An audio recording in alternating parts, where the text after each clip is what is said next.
varnost je tista, ki je na prvem mestu, pa tudi, če je tle pa tam zaradi tega kakšen zastoj. Moram pa reči tudi, da so ljudje včasih, torej udeleženci v prometu včasih premalo strpni. Včeraj sem bil na poti iz Obale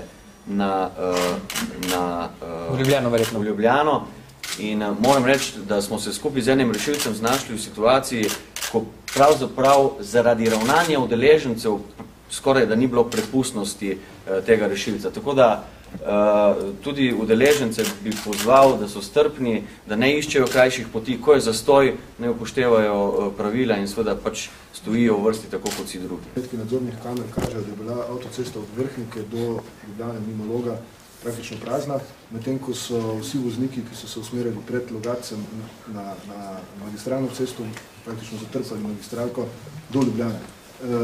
Nihče torej usmerjal spet na Vrhnike nazaj na avtocesto in hkrati tudi to ni bilo v obvestilih po radiju, recimo sporočeno voznikom, kar je povzročilo absurdno situacijo, avtocesta prazna, magistralka zatrpana.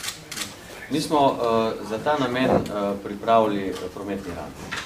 Prometni radio je projekt, pri katerem zelo pogosto z informacijami poskrbujejo naše udeležence v prometu, kje so zastoji, zakaj so in tako naprej. Tako da se pa strinjam, da je na tem področju možno še veliko narediti. V času današnjih elektronskih komunikacij je moja želja, da boš na elektronski napravi vtipkal od kam do kam greš in boš dobil optimalno pot. Moram reči, da pa tudi uporabnike bi rad pozval, da pa spoštujejo takrat, kadar dobijo informacijo. Jaz moram reči, v prejšnjem valu zastojev, ki je bil kakšne 2 meseca nazaj, sem jaz striktno upošteval to, kar je kar so naše službe za obveščanje, ki so za to pristojne, obveščale in nisem nikoli prav zelo veliko časa vozil do Primorske. Res, da sem moral iti ven na staro cesto, ampak se je dalo voziti. Tako da, če upoštevaš ta navodila, potem se da precej optimizirati pot.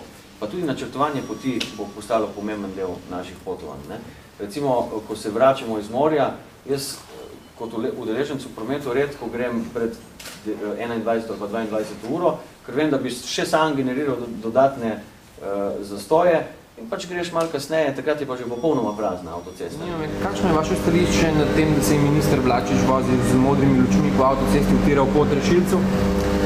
Glede modrih lučk, nisem bila seznanjena s tem, da ostala ministrstva, kjer ni posredi varovanih oseb, uporabljajo modre luči. Kolikor sem dobila pojasnila do sedaj, so bile te modre luči razdeljene v času predsedovanja, torej pod prejšnjo vlado. Pravila so jasna, ve se, kdo modre luči sme uporabljati, to je zelo omejeno, zato sem že sprožila postopke, da ugotovimo, na kakšen način so bile razdeljene, kdo jih je nabavil in da te luči potegnemo nazaj. Kakšni bodo ukrepi, ko boste odvedeli za te modre luči, kdo vse jih ima, ko jih je dobil zaradi predsedovanja? Kot rečeno, ni upravičeno, da jih uporabljajo avtomobili vseh ministrstev in zato bomo te luči pač odstranili tam, kjer ni primerno, da so. A se vi tudi daj s kakšnimi modrimi lučmi vozite po avtocestah ali pa po drugih cestah? Dobite jih ni. Ali se vozite z kakšnimi plavimi lučmi, kdaj pa kdaj?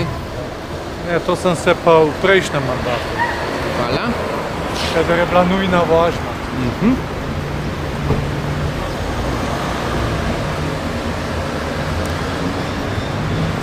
Tole je pa vaš, pravite, ne?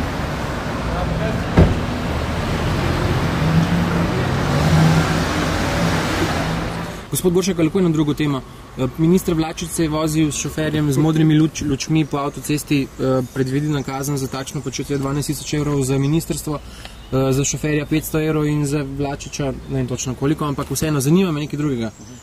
Ali imate vi znotraj policije zdaj kakšno preiskavo, kdo vse bi lahko imel te luči modre in kdo jih lahko sploh uporablja in kaj se bo zgodilo v tej zadevi? Poglejte, ne moramo sicer govoriti o preiskavi, govorimo pa lahko o tem, da dejansko v okviru same policije oziroma na splošno državne uprave se upravlja in se bo upravljal pregled tovrstnih primerov in tudi bodo posredovane usmeritve posameznim subjektom, ki pač uporabljajo tovrstne stvari.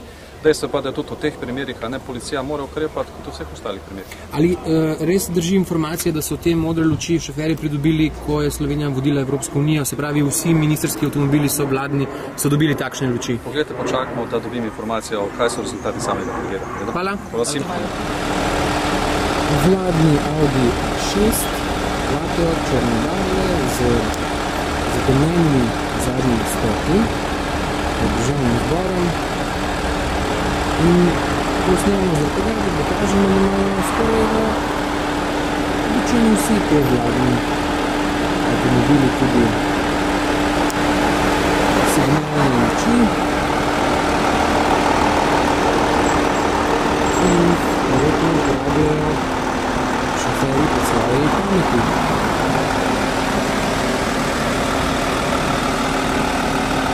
Tale je od ministra za pravosodje ali okolje. To bomo preverili za vas. Ste mogoče zamudili zaradi gužve na avtocestah? Iz Pariza.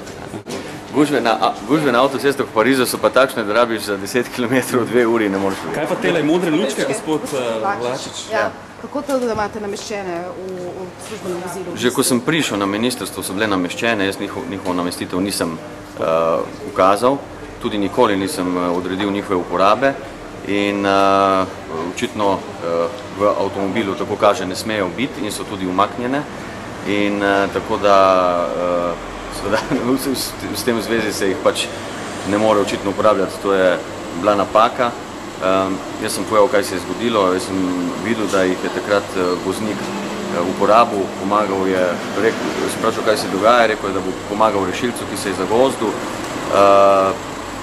Odgovornost, ki iz tega izhajajo, seveda sprejemam, moral bi poznati ta predpis, nisem ga, to je moja odgovornost in tako da, kar bo za poravnati proračun, za to ne bo nič trpel, to bo vse moja odgovornost. Ste tudi za šoferje mogoče poravnati?